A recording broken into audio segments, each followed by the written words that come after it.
Welcome to this week's Mondays with Madison. This week I am joined by former Texas football player Joseph Ossai. Hello. I am super excited to dive into questions about his childhood and football and his dreams in the NFL, so let's get started. Yes, sir.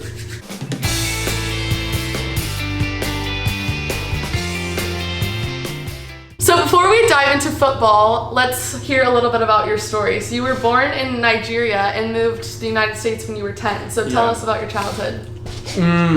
My childhood in Nigeria was fun because I always had my brothers, my sister, and my mom, dad, everybody with me. So we were very family orientated in my family. So there were never any dull moments, so to speak. But it was definitely a struggle, growing up the way I grew up. But I definitely got where I am today because of my childhood. So I'm very thankful for it, definitely. Mm-hmm. Yeah.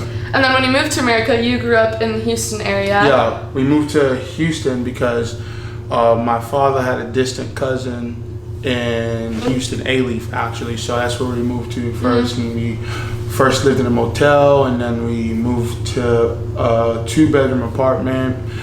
And after 3 or so years, we moved north of Houston because my parents got a job at Huntsville. So moved north of Houston to a 3-bedroom and then eventually into a house. So you definitely see the gradual stage, and it's been amazing. Totally. Yeah. And as you grew up, you went to Oak Ridge High School. Yes, ma'am. And you decided to go to Texas. So what went into that decision to pick Texas? A lot of things. My mom's very spiritual based, and I like to think I am too. Maybe not as much as her. We're still working on it. It's a work in progress. Right.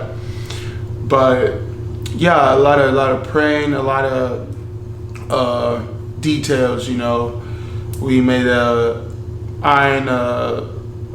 former track coach made a pros and cons list for the A&M in Texas, and Texas won by 6 points. 6. It was very detailed. We looked into every aspect of it, the stability of the program, this and that. Herman was just coming in and doing good, and unfortunately A&M had fired Coach Sumlin, so that also went into the decision. So it was a long process, but it was fun. Having when we start as a recruit, you would have coaches calling your house and reporters calling you, and you're excited about it, but then as you go on, you're just tired of it and you want it to end. But you just want to pick. Yeah, exactly. but I definitely had to sit back and enjoy the experience of it. That's what my parents would always tell me, just enjoy it, because nobody else. A lot of people are doing it, getting calls and this from reporters and coaches, but not a lot of people that want to are getting it. So just enjoy it, and I enjoyed every moment of it. Yeah, it's definitely a fun experience. Definitely, the whole recruiting process. Definitely. And then at Texas, you had an amazing career, and this season specifically, you had 25 solo tackles, 5 sacks, 3 forced fumbles, and you led the Big 12 in tackles for loss. So do you have a favorite memory or game from this season specifically, or just your Texas career overall?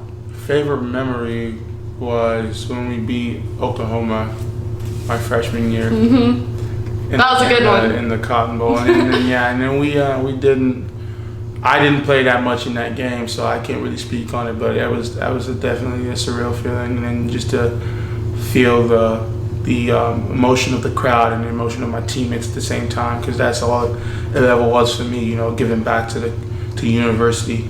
I wanted to leave the university with something that, kind of like not even my mark, just our mark, like here's something we did, and here it is. But second favorite, I have to throw this in, second favorite memory though would have to be the Sugar Bowl, because that was fun. That was fun. That was fun to watch. Tons of fun. So yeah, a lot of memories that can definitely be up there, but for the sake of time, those are the top 2. Those are good ones to have. Yeah. Like I said in Cameron's interview, I was actually at the Cotton Bowl. Yeah. And just being in the crowd was insane, and the environment was awesome, so I can't even imagine what it was like to play there. It was insane. Like I said, I barely played. I just ran down on kickoffs, and I had punts. I don't even think I had punts. It was just kickoffs, and it was just the excitement, the energy in that stadium was crazy. And I hope, with COVID and everything going on, I hope we can kind of maybe get close to that capacity again next year, so the younger guys can get to experience that, because they haven't yet. So yeah. and you got to bring home the golden hat. So that's all that matters. That was dope. That was dope for sure. And then your style of play, you're known for going all out at every single play. So what goes into having that mindset and giving into every play like it's your last? It's almost like I don't even think about it anymore. So I can't really even speak on what goes into it. But I can't tell you. It started from my freshman year. I got moved up to varsity during the spring. So during spring ball, I was going through spring ball, and they ran a play where the quarterback threw the ball, and I rushed the quarterback, but he got the ball out in time. It was a screen, and I did what everybody who's tired does, jogged. And my coach, he didn't jump my ass, but I don't know okay, you can do that. He didn't jump my butt, in case you wanted that. But he didn't jump on me, but he told me, he said, never stop running, always chase the ball, because there's a 0.3, maybe 0.2% that something happens. He makes a cut, he slows down, the ball pops out, or he leaves the ball open and you can pop it out. So never slow down, because that 0.2% is going to be worth something one day. And the very next play, they ran the same play again, and I kept running. Lo and behold, he made a cut inside, and I punched the ball out. So ever since then, it's been, that stuck with you. Yeah, ever since then, it's, that once you taste gold, you want to keep going, you want to keep digging. So that's what I've been doing. And now that the 2020 season is over, you have gotten a ton of honors. You've been named an All-American, and you are a Lott Trophy finalist. Yes, ma'am. So not only are these 2020 season honors, but these are the end of your Texas career honors. So what has it meant to be a Longhorn ultimately, and describe your time at Texas overall? It's been dope. But like I said, all these honors are great, but I really, really wanted to leave Texas with something. A championship here and there, Big 12 championship, possibly a national championship. That was my goal the entire time. So the accolades that come with it are definitely bonuses. And I'm very, very grateful for whoever voted me to be that. I'm grateful to God for allowing me to be healthy enough to play the way I played. I'm grateful for my parents, for my teammates, my coaches, the people surrounding me, making me who I am.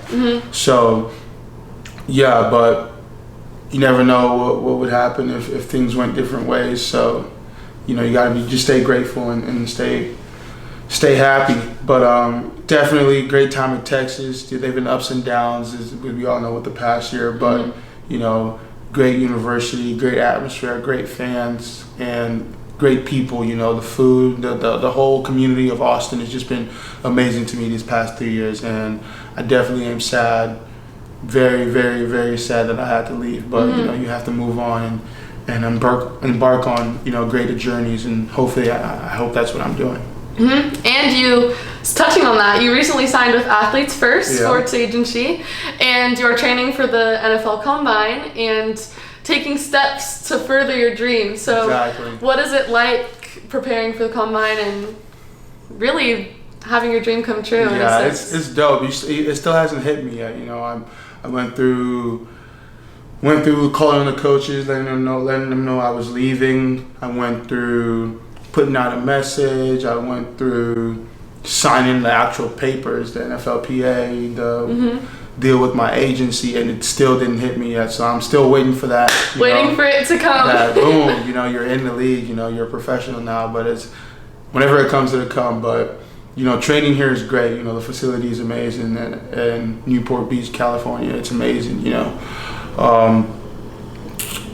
people I work with are even more amazing. You see people like Micah Parsons, Jason, Joe Tyron, people like that, Jason Owe, just Kyle Pitts, and you're like, there's a bunch of amazing people here, and you just want to.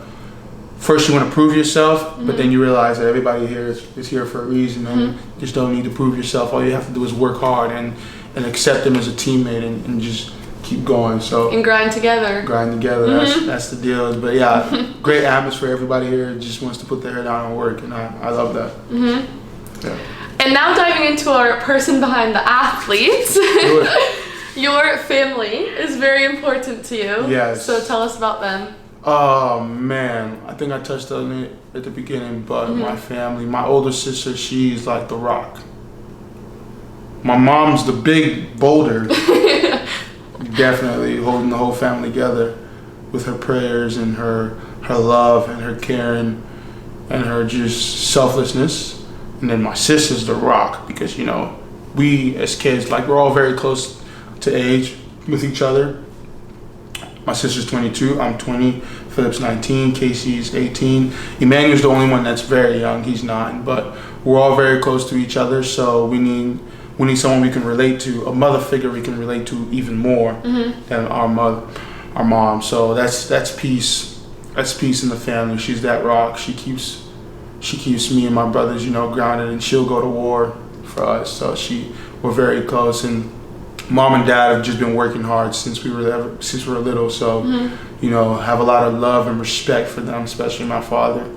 And you know, we're just close, and we hope we can keep being close. You know, we try to keep in conversations every day through group chats, through memes on Instagram.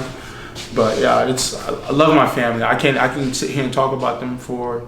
Love my family. They're definitely what keeps me going, and definitely what I do it for. And then, like you touched on earlier, your faith is also important to you. So talk about that. Faith is important. You know, I'm not perfect. So those of you who know me know that I'm not perfect.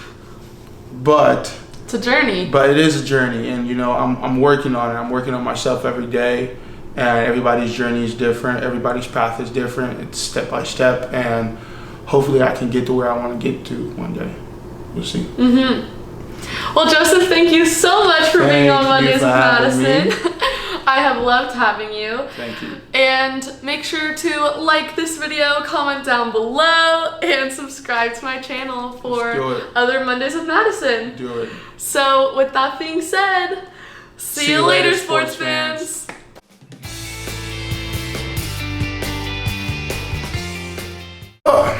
Ready?